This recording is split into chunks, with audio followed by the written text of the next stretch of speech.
Hello students, welcome to today's lecture on political parties.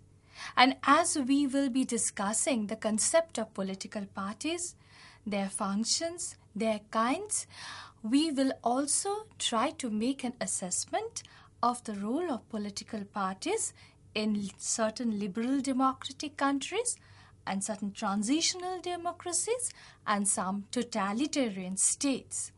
Now, as we all are aware of the existence of political parties, we must also know, or rather, we must have a basic knowledge about the academic or theoretical perspective of what we mean by a political party, because as students of political science we cannot go along with a common man's knowledge of political parties. So that's why the very beginning of our discussion we highlight on certain political theorists' perspectives about political parties and what they think that the political parties perform as their basic functions in the particular political system as they exist.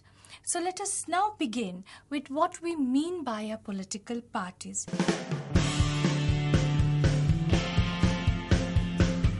We must also go deeper into the discussion about what political parties is. To put it academically, a political party is seen as a group of organized men, and they are organized or they're enjoined or they're brought together by a certain amount of common interest, shared purposes, and what makes them different from other organizations present in the political system, or rather in the whole fabric of the society, is that these people, they have the prime motive of capturing the political power. So they race with one another to capture the political power, to form the government, and to perform the very important function of authoritative allocation of resources, mass mobilization, and they also, in doing so, they try to win the support of maximum number of people present in that political system. So now we have a very good knowledge about what academically a political party stands for. Now, if we look at some political theorists or thinkers and try to discuss what their perspectives about political party is, I should rather point out that we have an English line of thinkers and another an American line of thinkers. Now, the English line of thinkers like Edmund Burke, Benjamin Constant, they had harped on certain principles of organization of political parties, and they say that people organized under a certain political doctrine.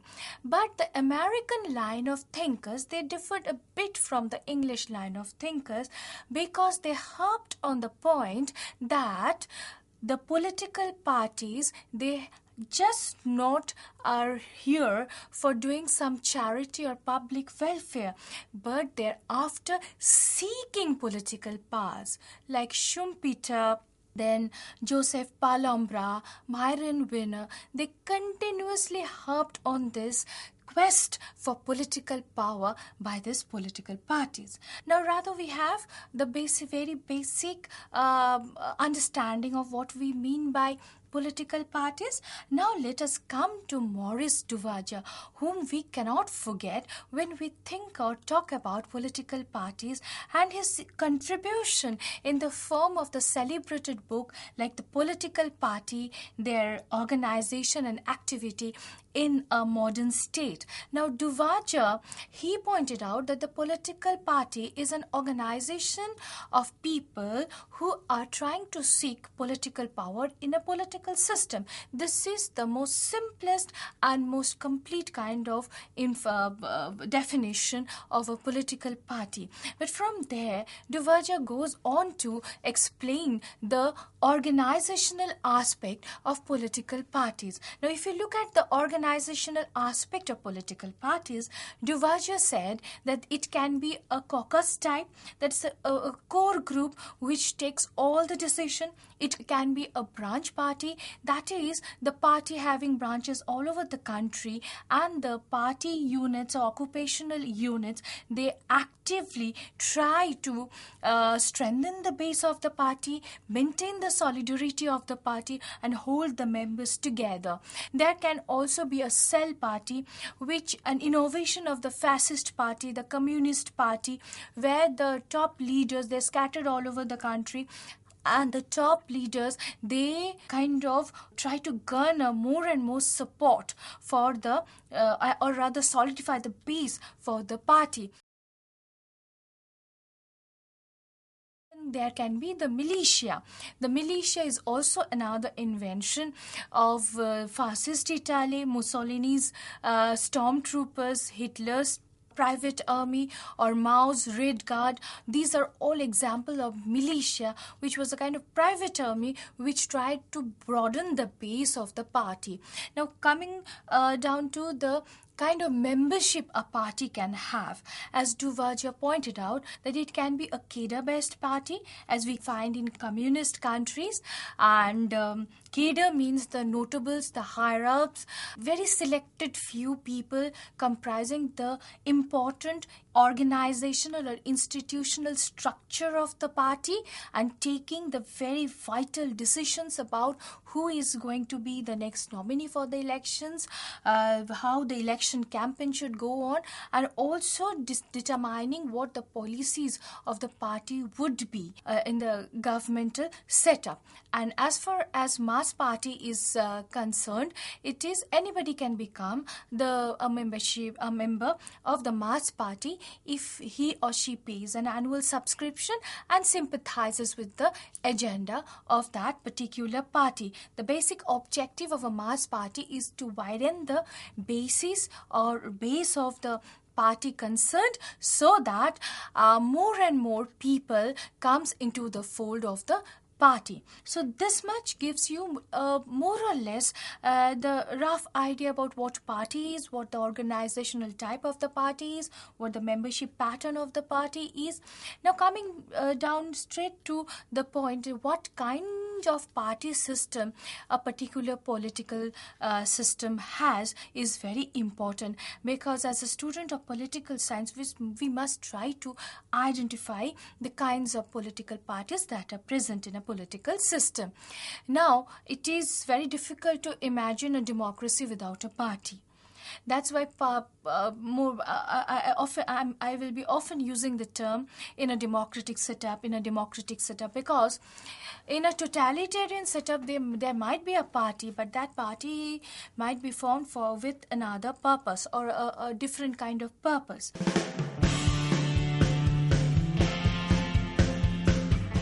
In case of erstwhile Soviet Union, we all know that the Communist Party of Soviet Union was the supreme ruling party in the Soviet Union, and they were second to none. As far as North Korea is concerned, the present Workers' Party, it is again the sole ruling party of North Korea.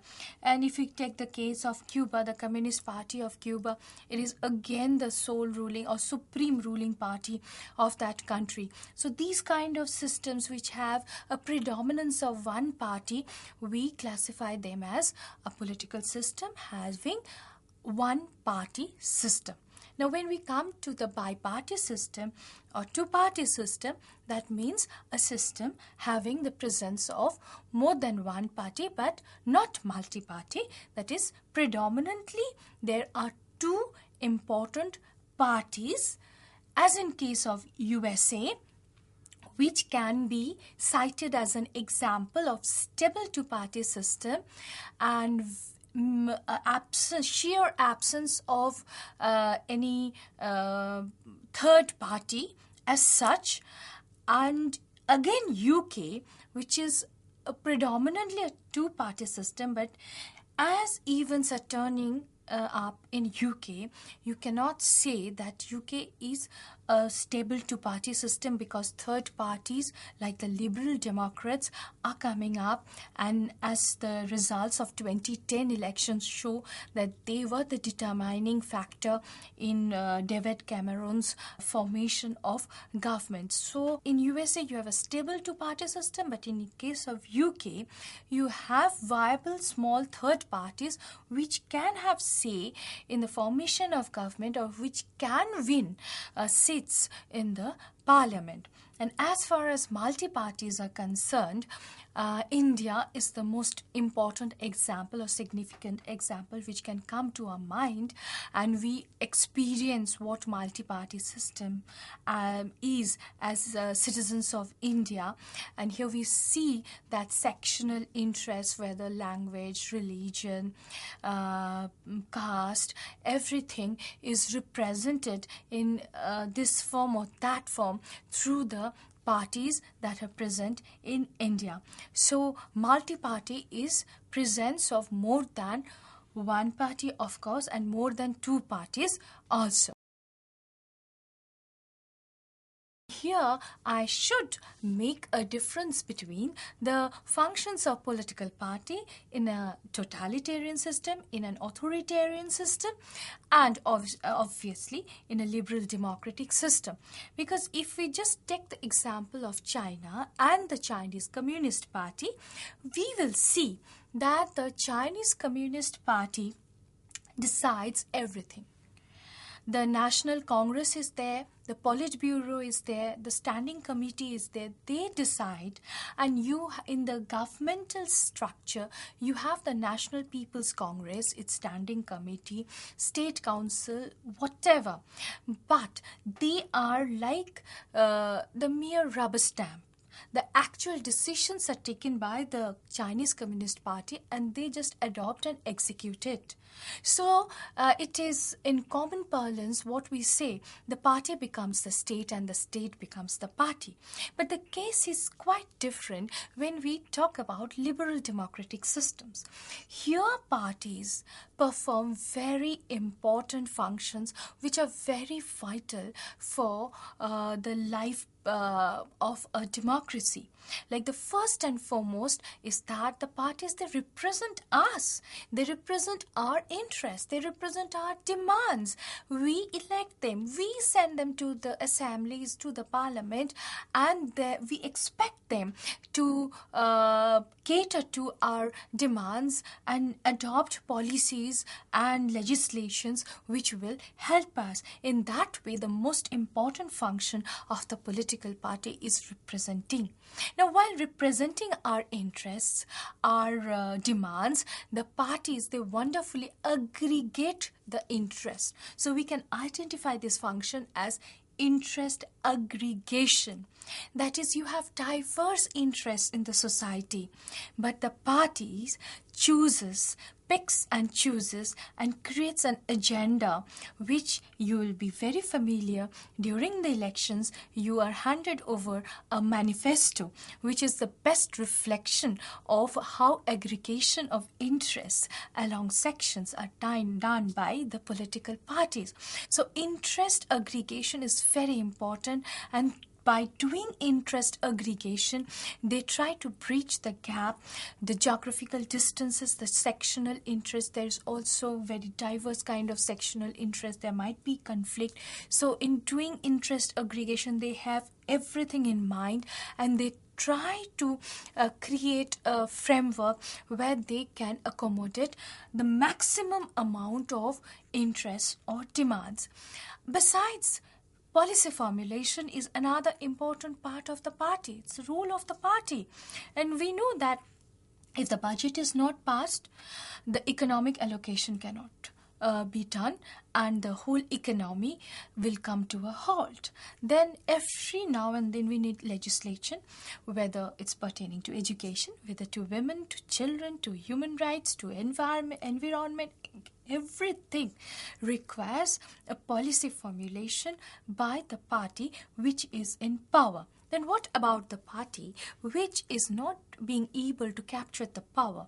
It becomes the opposition party, and it too has a constructive role. And what is that role? The role is to be very cautious about the performance of the party which is in power. It should be like a watchdog. It should try to see that the party does not exceed the limits given to it by the constitution. Other important function of the political parties are political education. Now, what is political education? Now, what I am doing is an academic education. What you are, when you are listening to me, you are getting a knowledge about what political party is. So, similarly, you have to know about what your country needs to do for you, and as far as external relations are concerned. Now, who is going to do that? It's a government. Now, who is going to form the government? The political parties. And what they are going to do and how they are going to do must be transmitted to you, because you are the citizens of a democracy and not of an authoritarian state. And that is best done by the political parties by using today the social media, the mass media, the print media, the electronic media. That's why we get to know about what the government is thinking about us or about the external relations. When we have sufficient knowledge about our political system, we might get interested in becoming a part of the political system actively by becoming a member of the political party. And that is what the political party next does, is political recruitment. So these are basically the chief. There are also other functions, but these are the main functions which you can associate with the political parties. Now, when we make a comparative assessment of political parties in liberal democratic system, transitional democracies and totalitarian states, we first and foremost, the countries which come to our mind, of course, is UK, USA, Russia, China, France and Switzerland. And now, as far as UK is concerned, I've discussed with you that it is a two-party system. But do you really think it is a two-party system? Of course, for a long time, 97% of the people either voted for the Conservatives or the Labour Party.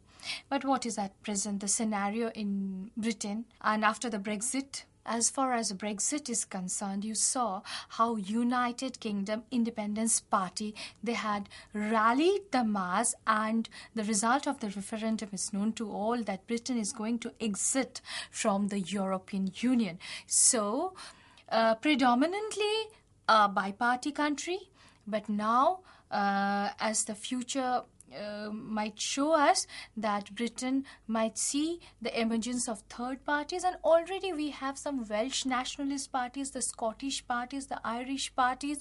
So we have to keep our fingers crossed as far as Britain is concerned. Now, as far as USA is concerned, nothing much to say, because it is either the Republicans or the Democrats. These two parties have been able to garner the support for themselves, and they have just outwashed the third parties, and that's why we say that United States is a stable two-party system. But the more important, we must have a discussion about Russia. What about Russia?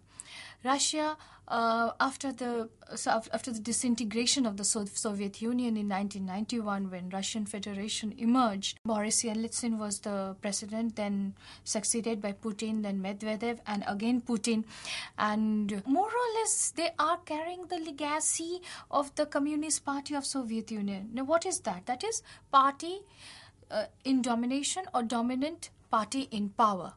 That is, there should be one party and very limited kind of multi-party. So Russia is an example of a limited multi-party system and a dominant party in power which decides actually which party is going to stay when which party is going to vanish. And now coming to the most important or significant example of the communist state of People's Republic of China, where I've already discussed with you how the party becomes the state and the state becomes the party. All hierarchs in the party, political party, the Chinese Communist Party, are actually the office bearers in the government.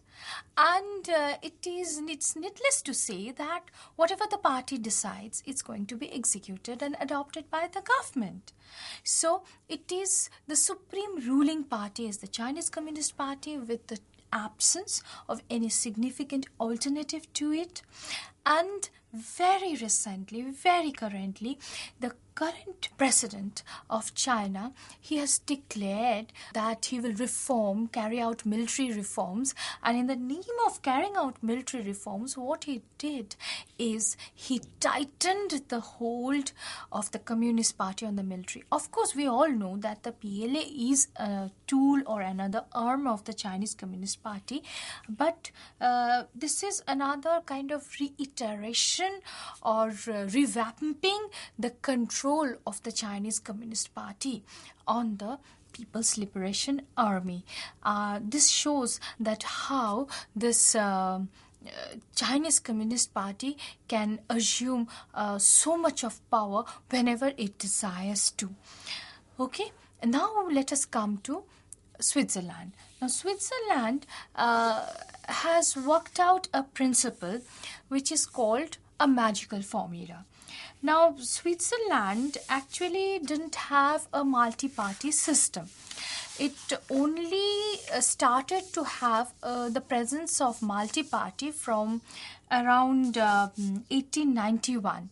The federation called Switzerland evolved in 1848, and after that, for 44 years, the radical parties were in power.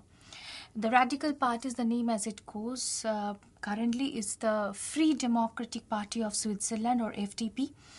Now, it was only in 1891 that the Christian Democrats, currently they are known as the CVPs, they could get one seat. Later on in Federal Assembly or Federal Council, here and there some independent party, which is like the farmers, traders and Independence Party, like the SVP. Presently it's called the Swiss People's Party. They could get one seat, and like this, one or two seats just could go to other parties.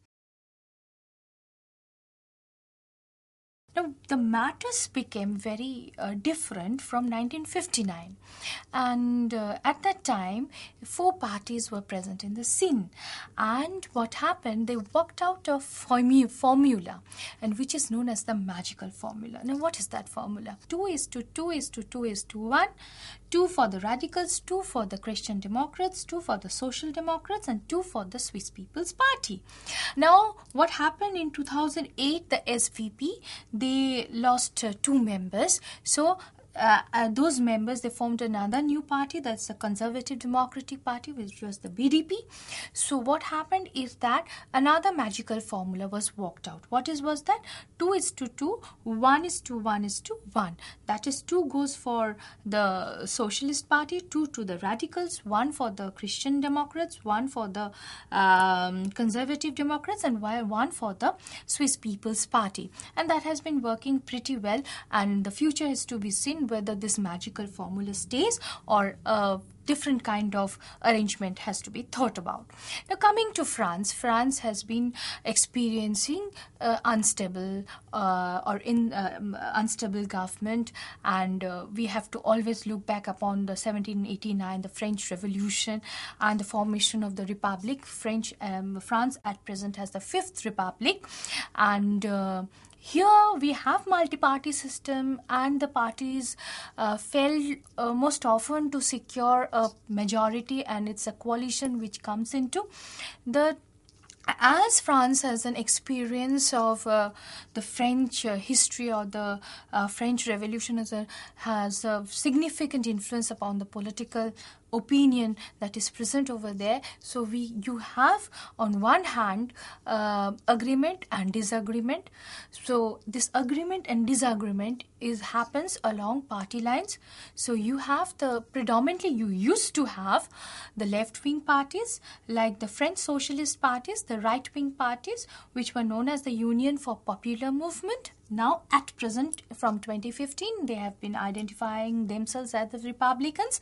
But the most important force that has come into being in 1 or 2 years is the third wave or third force in France, which have been identified as Front National, that is the FN party, which are against immigration, which are against certain policies that are being undertaken by the present French government, and they are doing very well in the political system.